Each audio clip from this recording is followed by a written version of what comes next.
Have you ever felt like life just won't let up? One trial ends, another begins. You stay quiet, hold your ground, try to be strong, but deep down you wonder how much more you can take. Some days, it's not the world that wears you down, it's your own mind, the doubt, the fear, the silence that feels heavier than noise. But here's a quiet truth. The strength you're looking for isn't out there. It's something you build within. Over 2,000 years ago, Marcus Aurelius faced war, betrayal, and constant uncertainty. Yet he didn't break. He wrote, not to inspire others, but to survive with dignity. Those writings became a guide for anyone trying to stand tall when life tries to bend them. This video isn't about perfection, it's about resilience. 10 timeless Stoic lessons to help you outsmart chaos and build an unshakable mind. If you're ready to stop chasing peace and start becoming it, stay with me. Let's begin. Lesson 1. Control your perception. There are days when it feels like the smallest thing can knock us off balance. A stranger's glare, a delayed reply, a missed opportunity. And suddenly, what could have been just another moment becomes a reason to spiral. You feel heavy, irritated, defeated. But deep down, you know, it's not always the event itself that hurts. It's the meaning your mind assigns to it. That quiet voice inside that turns a minor setback into a major collapse. Marcus Aurelius once wrote, "Everything we hear is an opinion, not a fact. Everything we see is a perspective, not the truth." He wasn't just being poetic. He was warning us, what destroys us isn't always reality. It's how we interpret reality. We don't suffer because of what happens. We suffer because of the story we tell ourselves about what happens. And if we don't take control of that story, life will write it for us. There was a man who worked the same job for 12 years. One afternoon, without warning, he was let go. As he carried a small box of belongings out of the office, he wasn't thinking about new beginnings. He was drowning in self-judgment. "I'm a failure," he told himself. That night, he didn't sleep. He couldn't. His identity had collapsed under the weight of his own thoughts. But something changed the next morning. Instead of "why me?" he asked, "what now?" And that question, simple as it sounds, saved him. It broke the loop. Within 6 months, he had built the business he'd once been too afraid to start. What changed his life wasn't the job loss. It was the lens he chose to see it through. That's the strength of clear perception. Stoicism isn't about pretending you're fine when you're not. It's about learning to see things as they are, without the distortion of fear, ego, or old wounds. As Epictetus reminds us, it's not what happens to you, but how you react to it that matters. And that reaction begins with perception. Training your perception doesn't require perfection. It begins with simple awareness, noticing when your thoughts are no longer rooted in reality, but in fear or judgment. You don't get the job. Does that mean you're worthless? Or does it mean there's something else calling you forward? A friend cancels plans. Do they not value you, or are they just having a rough day? The moment you begin questioning that first emotional reaction, you start walking the right way. You stop being a prisoner of your thoughts and begin reclaiming your freedom. That freedom takes practice. Marcus used his meditations not to impress, but to inspect his own thinking. You can do the same. 5 quiet minutes in the morning. No phone, no distractions. Just asking yourself, is this thought helping me or hurting me? And just like a warrior hones his blade, you hone your mind, not to fight others, but to keep yourself from turning on yourself. Even who you spend time with shapes your view. Surround yourself with people who see life clearly, who meet setbacks with curiosity instead of complaint, and your own perception will sharpen. Seneca said it well. Associate with those who will make a better man of you. Every day you face small tests of the mind. A rude word, a missed text, a plan gone wrong. And in each moment, you have a choice: to react blindly or to respond with clarity, to let the moment shape you or to shape it yourself. Because when you master your perception, you master your emotions. And when you master your emotions, you master your life. That's the beginning of becoming unbreakable. Now let's move to the second lesson, where we confront the quiet power of accepting what we cannot control, and how surrendering to reality can become your greatest strength. Lesson 2. Accept what you cannot change. Have you ever found yourself lying awake at night, replaying a moment that's already passed, wishing you could rewrite it, reshape it, reverse it? Maybe it was a conversation that ended wrong, a decision you can't undo, or a silence that now feels like a wound. There's a certain kind of pain that doesn't come from what happened, but from our refusal to accept that it did. And yet, what if real strength begins not in resistance, but in surrender? Not the surrender of giving up, but of seeing clearly what was never within your control to begin with. Marcus Aurelius once wrote, "Accept the things to which fate binds you, and love the people with whom fate brings you together, but do so with all your heart." In that line is a kind of liberation. The Stoics didn't see acceptance as weakness. They saw it as the highest form of wisdom.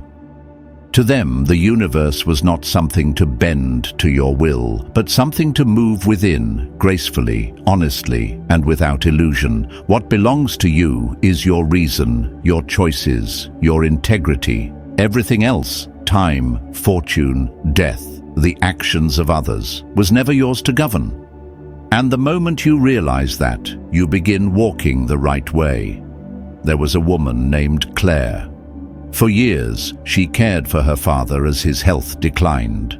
She paused her life for him. She gave him her presence, her patience, her love. But one afternoon, while she was out buying groceries, he passed away. The guilt came fast and loud.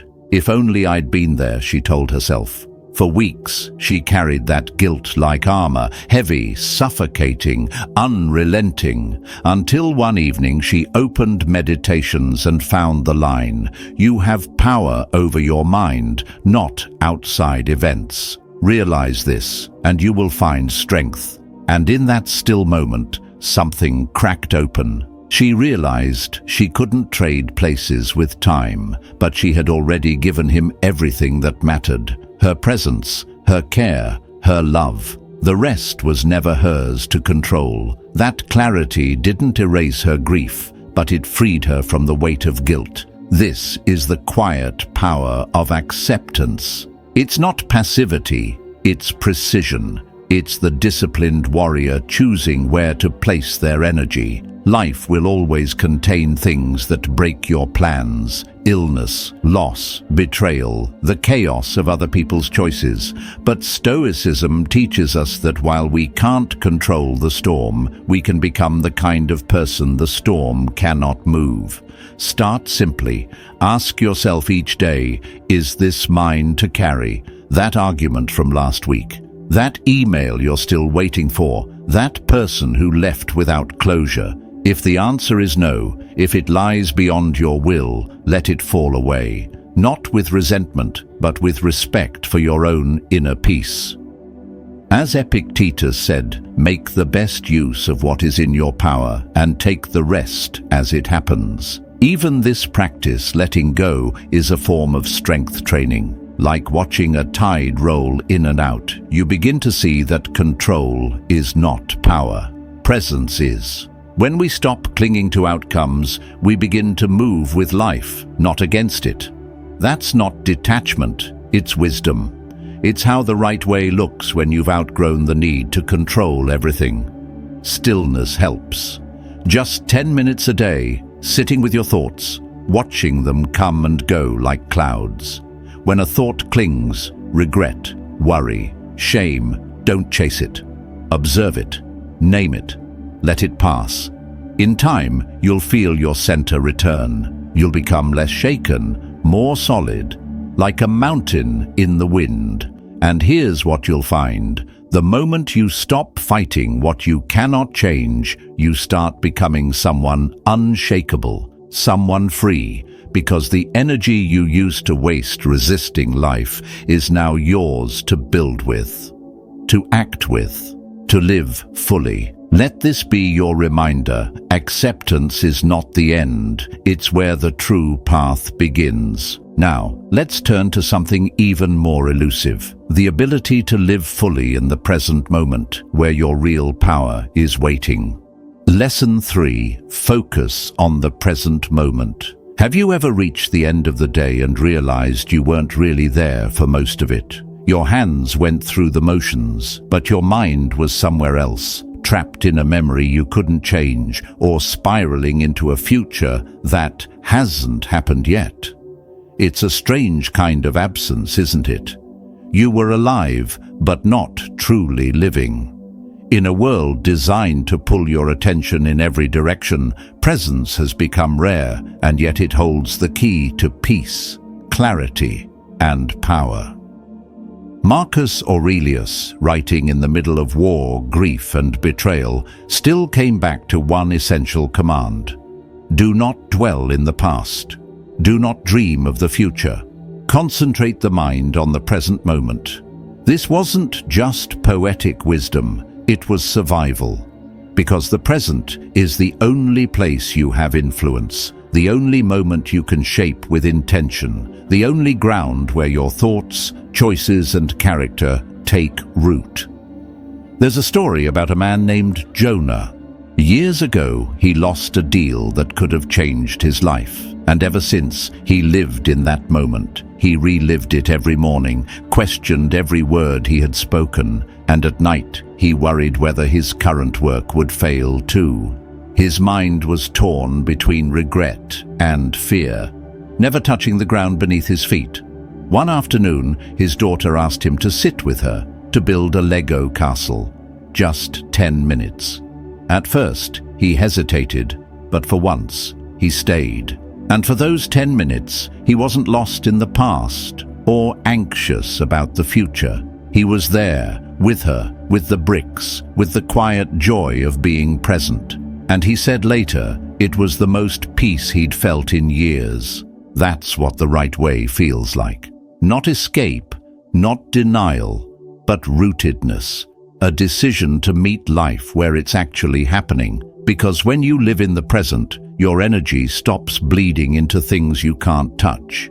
You're no longer reacting out of habit. You're responding with clarity. Stoicism teaches us that presence isn't soft. It's discipline, it's strength. And it starts with noticing when you eat. Do you taste your food? When you walk, do you feel your steps? When someone speaks to you, do you truly listen or just wait for your turn to reply? These small shifts are not trivial. They are how a warrior sharpens his awareness, because the more present you are, the more deliberate you become, and the more deliberate you are, the less chaos can reach you. Marcus began each morning by writing to himself, not to record events, but to center his mind. You can do the same. A few minutes of silence, a few lines in a journal, not to perform, but to return. To ask, where was my attention today? Did I show up fully? Even this short ritual begins to rewire your awareness, turning autopilot into conscious living. And if your mind drifts, that's okay. Just bring it back. Each time you do, you reclaim a piece of yourself. As Seneca put it, true happiness is to enjoy the present, without anxious dependence upon the future, because happiness isn't found in someday, it's built in now. So if you've been scattered lately, haunted by what was, paralyzed by what might be, pause, breathe. Ask yourself one thing. What is mine to do right now? And whatever that answer is, do it fully, not halfway, not distracted, but with your full presence and your whole heart. This moment is your only certainty This breath, your only ground. And the more you train your mind to live here, the more powerful and peaceful you become. Now that we've reclaimed the present, let's look deeper into what it means to walk that path with humility, to let go of ego and live with a strength rooted in self-awareness. Lesson 4. Cultivate humility and empathy. Have you ever caught yourself judging someone only to later realize you've done something just as flawed? Maybe not in the same way, not as visible, but in thought, in weakness, in haste. And in that quiet moment of realization, the wall between you and them disappears. What's left isn't judgment, it's a mirror. Marcus Aurelius once wrote, "Whenever you are about to find fault with someone, ask yourself, what fault of mine most nearly resembles the one I am about to criticize?" That's not self-blame, it's self-honesty. And from that honesty grows humility, the kind of strength that doesn't shout, but endures. Stoicism teaches us that we don't become powerful by pretending to be above others. We become powerful by remembering we are part of them. We're all flawed. We're all in training. There was a man named Julian who ran a modest shop in the city. One day, a younger, louder competitor opened right across the street. Julian scoffed.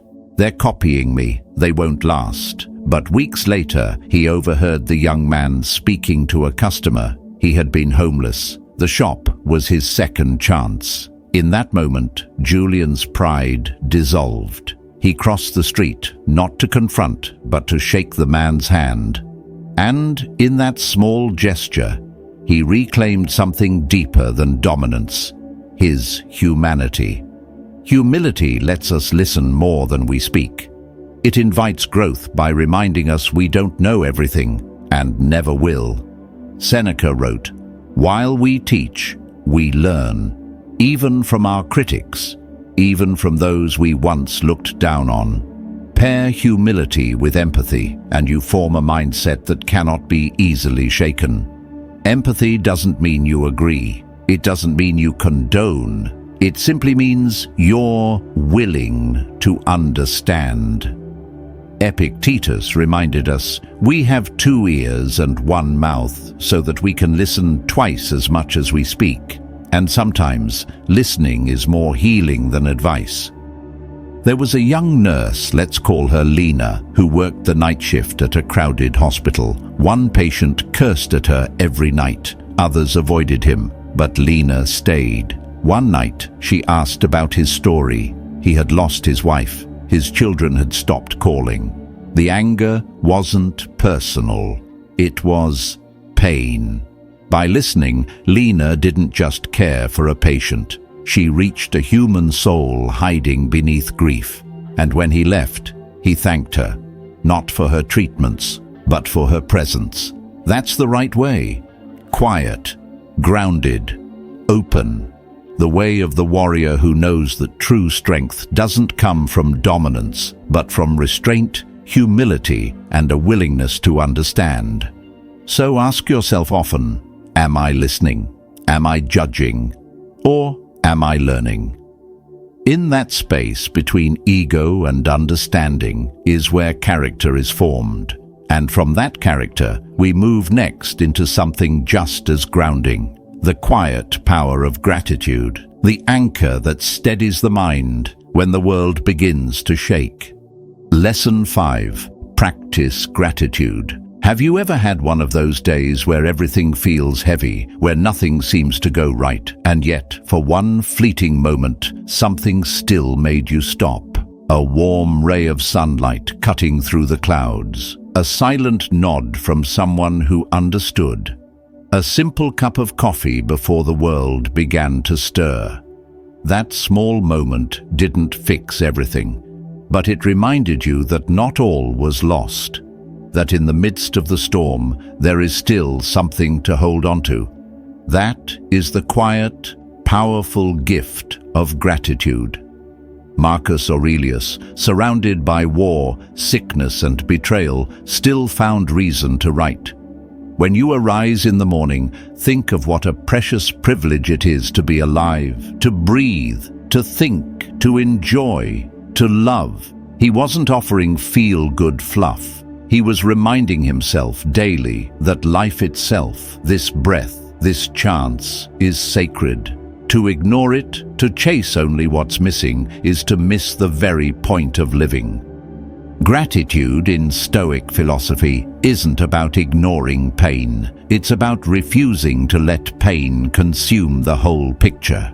Seneca said, "We suffer more in imagination than in reality," and the tool that clears that distortion, the lens that refocuses us, is gratitude. Not for everything, but for what still remains. There was a man named Luis. After 15 years at the same job, he was let go. His savings thinned, his confidence shattered. But one morning, walking his daughter to school, she quietly took his hand. And in that small gesture, he felt it: purpose, love, presence. That afternoon, he wrote down 3 things he was grateful for. It felt pointless at first, but he did it again the next day, and the day after that. A month later, nothing around him had changed, but something inside him had. The warrior within had awakened. Quiet, steady, focused. That's what gratitude does. It roots you in strength you forgot you had. If you want to walk the right way, start small. Each morning or evening, name 3 things you're grateful for. Not the big ones, the overlooked ones, the breath that came easier, the moment you didn't give up, the silence between 2 storms. Write them down, speak them aloud, and when you can, express that gratitude to others. Not because you have to, but because most people never hear the thanks they deserve. Your life doesn't have to be perfect to be worth appreciating. You don't need everything to go right. You need only the eyes to see what's still here, and the heart to honor it.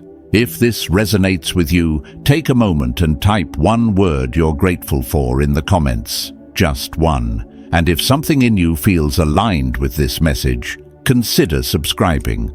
Not out of habit, but because you know this is the right way forward. Gratitude is not soft, it's armor for the mind.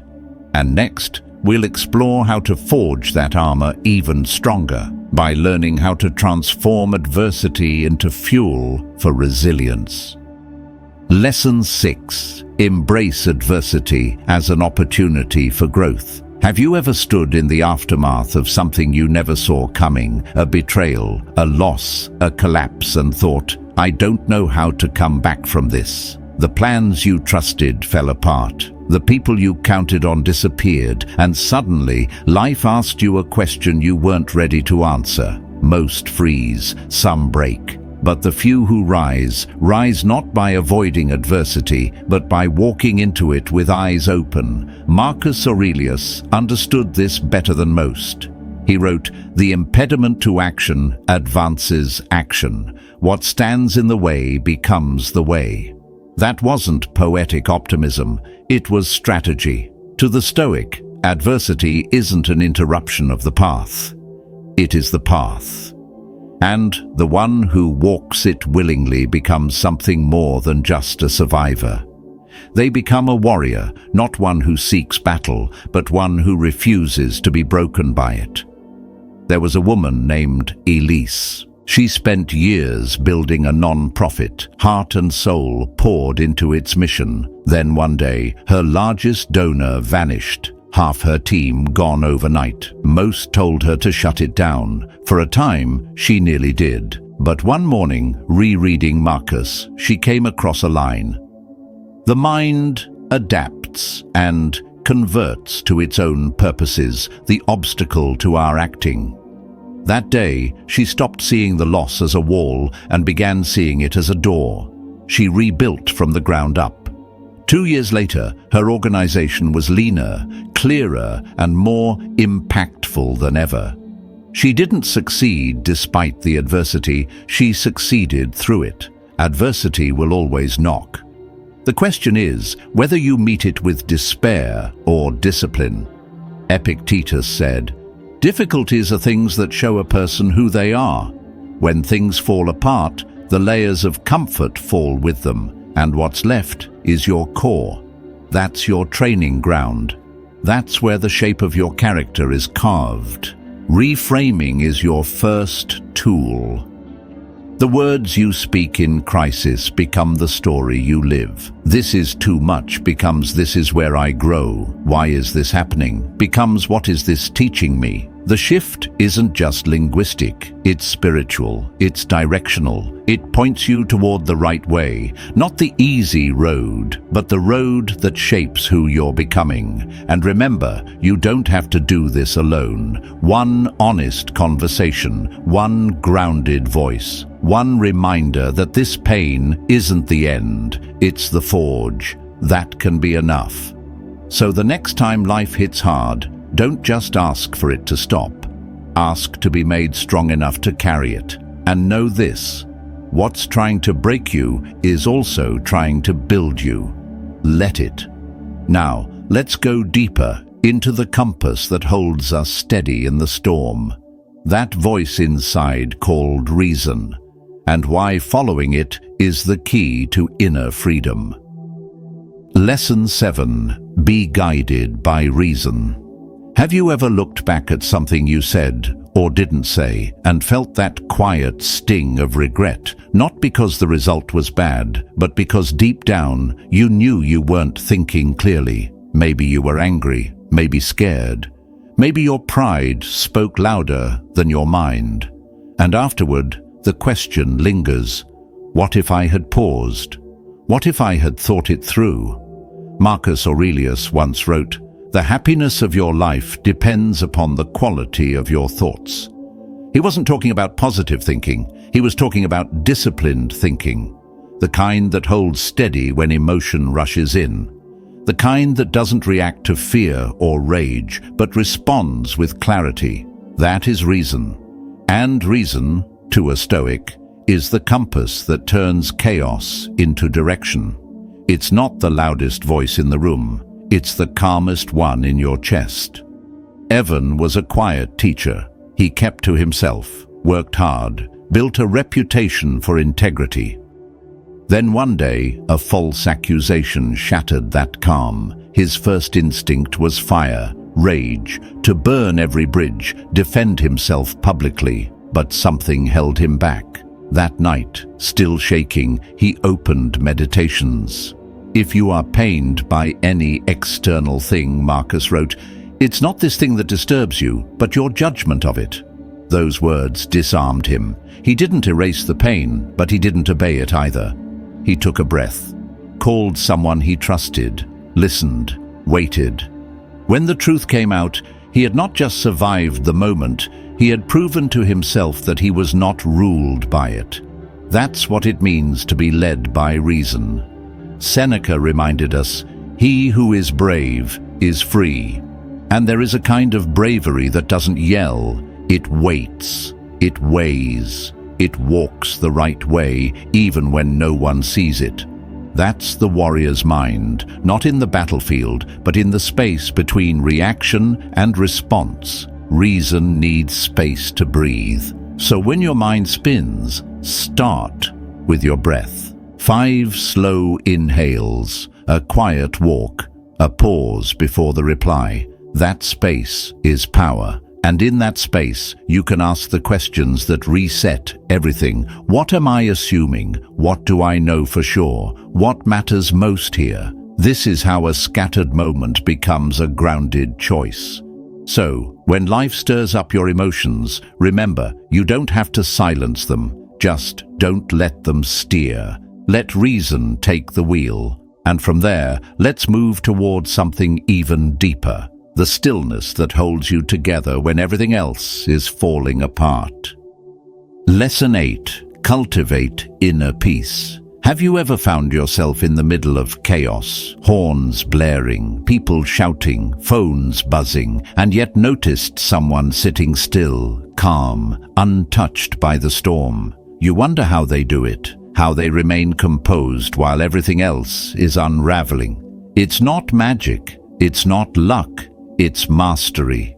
Inner peace is not something you stumble upon. It's something you forge, one breath, one thought at a time. Marcus Aurelius once wrote, "The soul becomes dyed with the color of its thoughts." He meant that your inner world, your emotional state, your very character is shaped by the thoughts you allow to stay. If your mind dwells on anger, fear, or noise, you become those things. But if you guide your attention toward calm, toward stillness, you begin to radiate it, even when everything outside of you begs for a reaction. There was a man named Ravi, trapped in the whirlwind of a high-pressure job. Deadlines blurred into each other.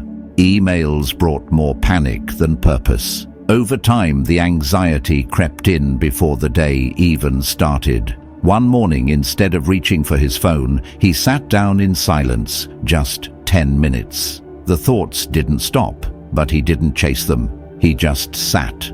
And slowly, those 10 minutes became a daily ritual. They didn't erase the stress, but they changed him.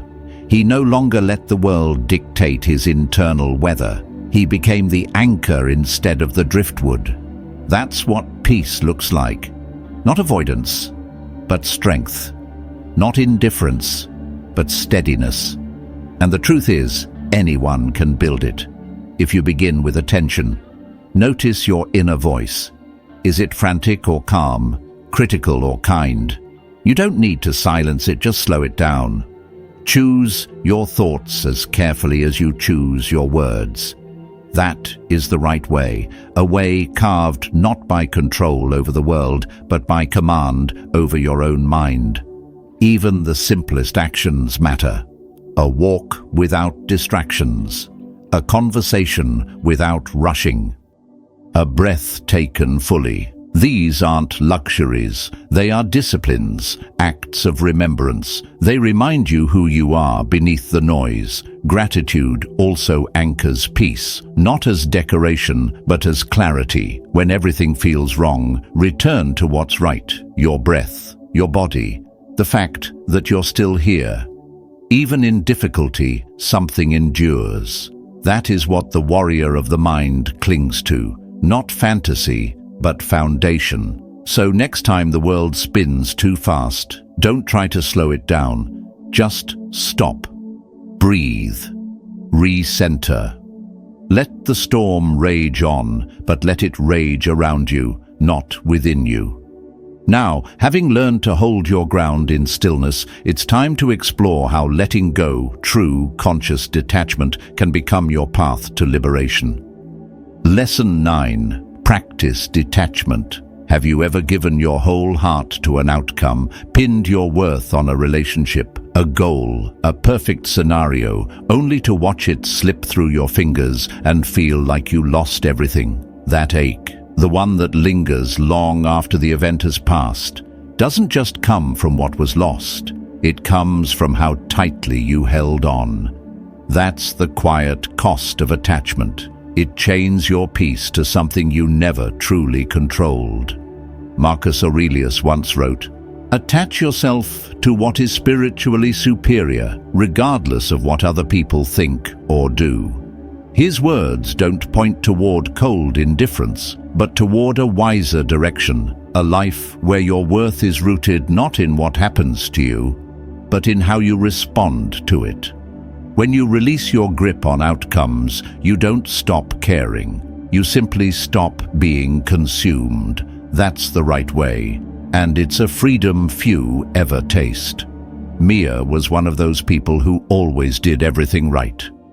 She worked tirelessly for a promotion that felt like her life's affirmation, but when the moment came, it was handed to someone else. Not because they were better, but because they were louder, flashier. The rejection cracked something open in her. For days, she spiraled, convinced it was all for nothing.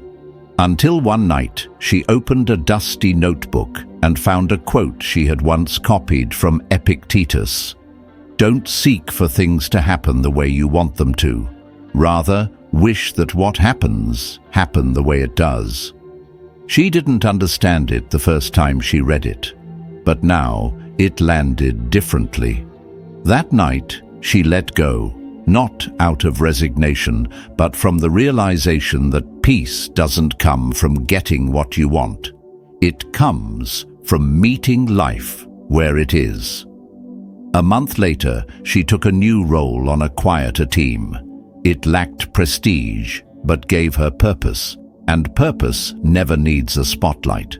Detachment doesn't mean you stop loving, hoping, or trying. It means you stop tethering your identity to what happens next. It's about asking yourself, is this mine to control, or am I placing my soul in someone else's hands? When you step back from needing, you begin to notice what's real and what's not. The Stoic warrior trains not to win every battle, but to remain unchanged when outcomes shift. Through journaling, quiet reflection, or just walking under a sky that doesn't care about your resume, you begin to find distance. Not distance from life, but from illusion, from false urgency, from the idea that your peace lives in someone else's approval. So next time the world tempts you to overreach, to hold tight, to cling, pause, exhale.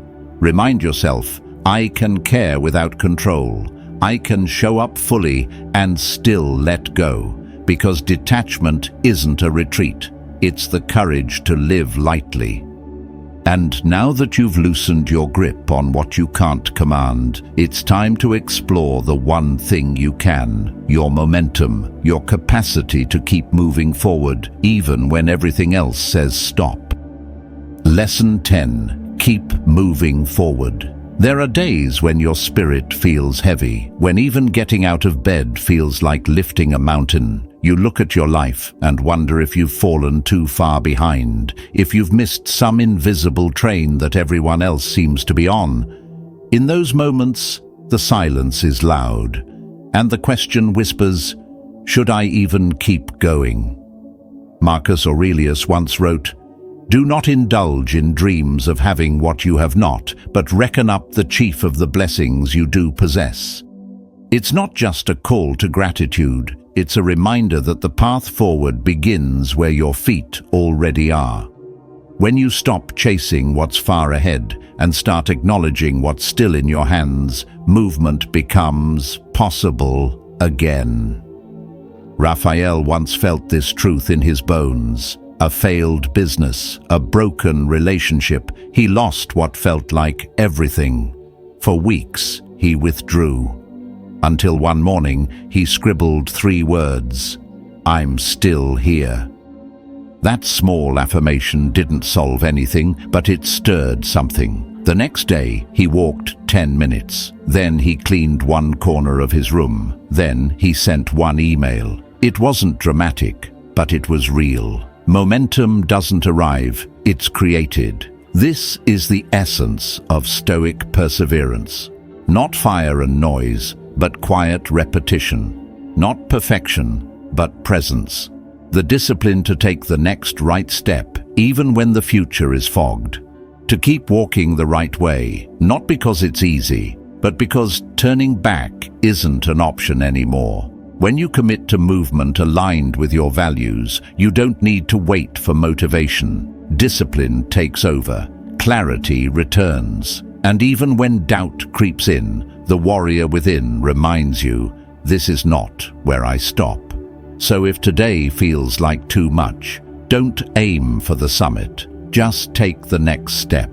Breathe, adjust your grip, move forward, not fast, but deliberately. Because in the end, strength isn't about how loud you roar. It's about how long you stay standing when the crowd disappears. And when you keep moving, even through the dark, you stop studying Stoicism and start becoming it.